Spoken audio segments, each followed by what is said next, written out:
Have you heard the term animal rights, but aren't sure what it actually means? It can be a contentious topic, so let's have a look at the philosophy behind it and some of the arguments in the debate. Human rights give people certain freedoms, and animal rights aim to achieve similar things for non-human animals.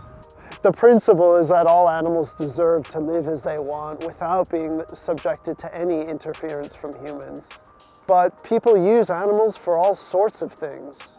If animal rights were fully enforced, it would mean that no animals would be kept in captivity, could no longer breed animals, produce meat or dairy products, use animals in sport or entertainment, or, according to some, keep them as companion animals. Animals would have the right to be free to move around as they please, and people wouldn't be able to damage their natural habitats. And even for animal rights advocates, that seems a long way off. Now, some people say that animals don't have feelings, so they don't need to have rights.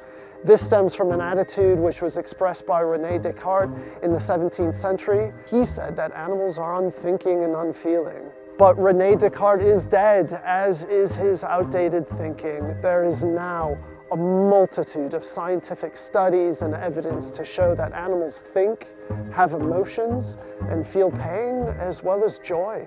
Others might argue that there's an unwritten contract between people and animals. For thousands of years, people and animals have worked together. Humans provide shelter, food, care, and protection, and in exchange, animals provide things like security, companionship, pest control, wool, milk, and eggs. But did animals really choose this?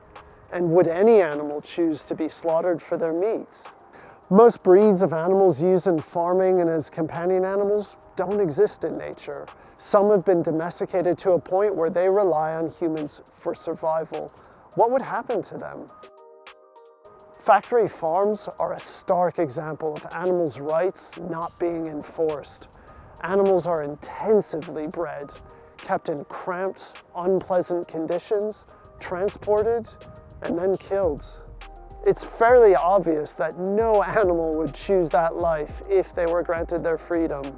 If animal rights were fully implemented, then whole industries would disappear, as well as the environmental problems that they cause. But what about the jobs of the people who work in those industries?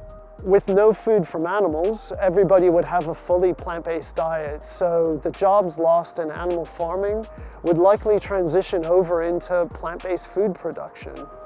In the UK, there really aren't any laws that recognize animal rights. But there's a lot that can be done to improve animal welfare and to improve the lives of animals, even if we can't fully bring about animal rights. So what do you think? Should animals have the right to live life free from human interference? Subscribe to our channel to find out more about how we're working to end the abuse of animals raised for food.